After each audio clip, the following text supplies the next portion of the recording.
Hey everyone! My name is Cheyenne. Thank you so much for joining us today.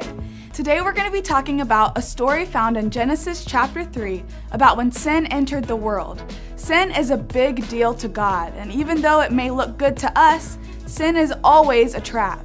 Through God's Spirit living inside of us, we have the power to overcome that trap. That's why today we're saying, every day I make choices that honor Jesus.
Jesus makes me laugh.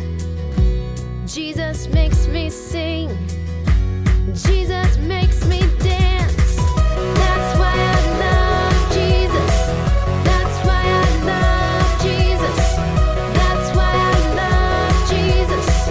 That's why I love Jesus.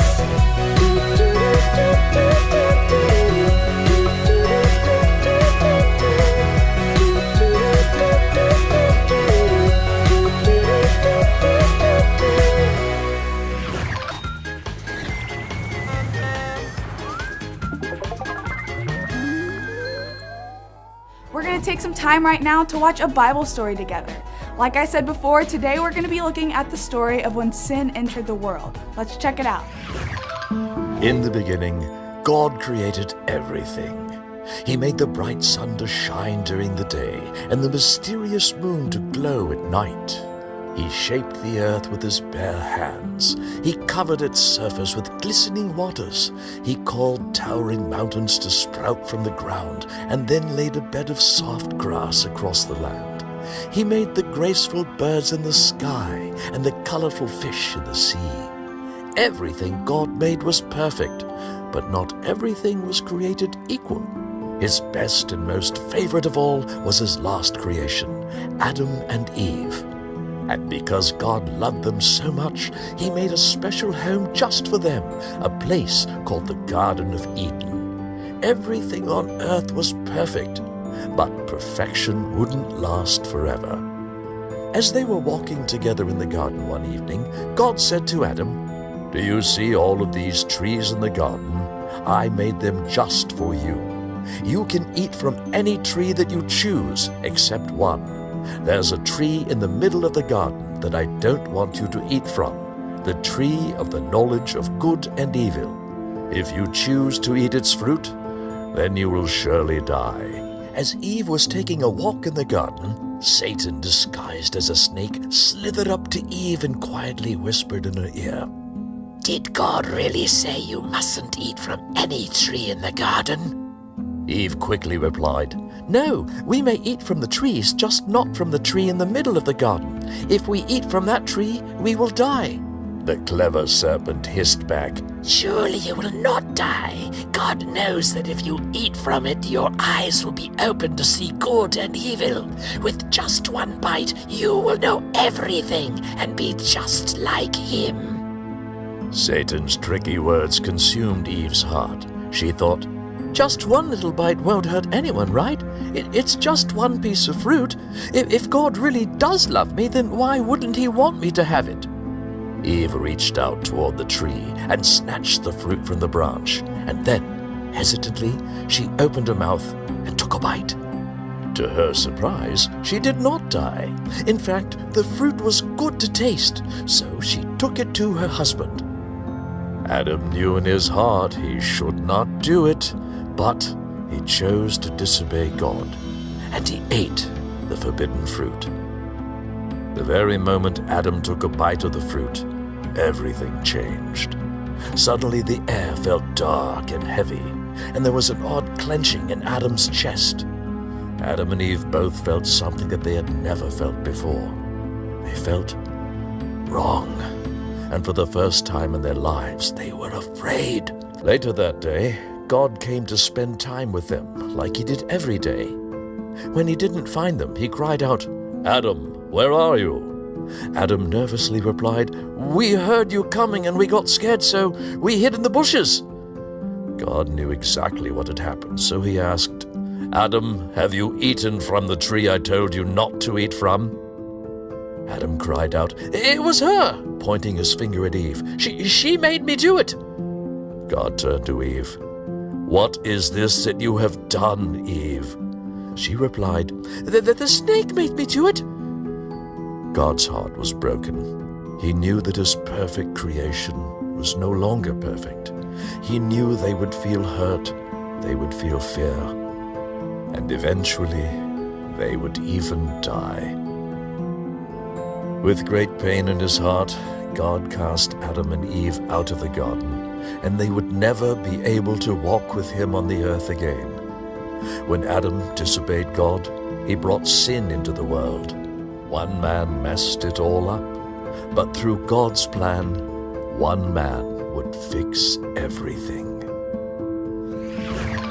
Adam and Eve fell into the trap that Satan put in front of them. They chose to go their own way instead of God's way, and that sin changed everything. But God is so amazing because immediately he had a plan to fix everything. Our friend Pastor Cameron is going to be talking to us a little bit more about our story right now, so let's take a look. How many of you know what this is? Right, it's a mouse trap. Well, this is a rat trap, but same concept. The way a rat trap works is you pull this metal bar back, you click this pin into place, then you place a little bit of cheese on it for bait. Then you stick it where you know a pesky old rat's gonna be. Now, when the rat sees this piece of cheese, he gets so focused on the cheese that he doesn't even notice the trap that he's stepping right into until it's too late.